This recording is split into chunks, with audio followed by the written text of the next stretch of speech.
Aujourd'hui, le vrai bis, il est là aujourd'hui. Ouais. Il est en train d'arriver.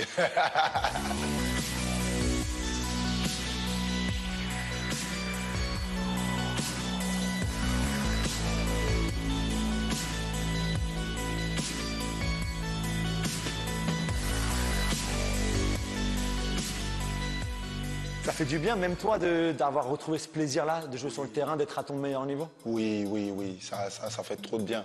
Ça fait trop de bien parce que comme je t'ai dit dès le départ, moi je suis un passionné de foot à la base. Et voilà, moi tout ce que je veux, c'est jouer au football et enjoy. Il faut profiter du football. C'est une grâce, c'est une chance pour moi. Et donc j'essaie de profiter au max quand je suis sur le terrain parce que c'est le seul endroit où je contrôle tout. C'est le seul endroit où je me sens fort, où je me sens moi, je me sens libre, je me sens free. Des fois ça va être bien, des fois ça va pas être bien, mais à la fin je veux pas avoir de regrets. Qu'est-ce qui a changé alors? C'est pas juste l'arrivée de Postecoglou ou c'est une grande raison pour laquelle aujourd'hui tu te sens bien comme ça, tu te sens fort? Oui, c'est une très grande raison. Très Raconte-nous un peu ta relation avec lui alors. Déjà, il faut savoir que moi, 6 mois avant la fin de la saison dernière, moi j'avais déjà préparé cette saison.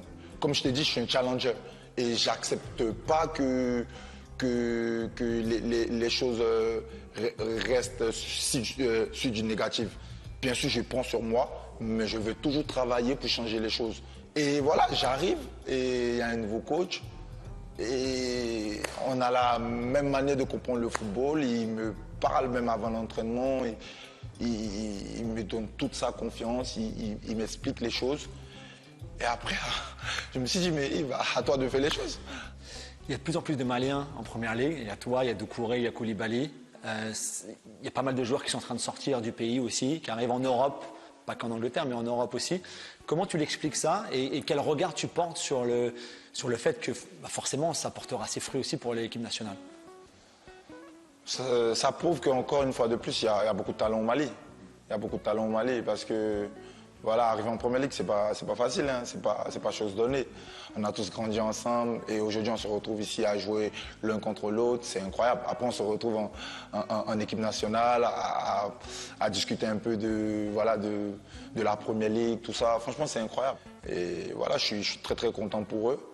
Et aussi pour l'équipe nationale parce qu'on joue ensemble. Donc on se prépare bien et pour bien faire les choses avec la patrie aussi, c'est très important. Quelque chose qui va arriver très vite aussi, c'est la Coupe d'Afrique des Nations, en début d'année prochaine. Mm. En Côte d'Ivoire, donc le pays de ta naissance, avec le Mali. Ce sera particulier, forcément, pour toi, cette Coupe d'Afrique des Nations. Ça fait 1 an que je la prépare. Pour moi, c'est quelque chose de très spécial, tu vois ce que je veux dire.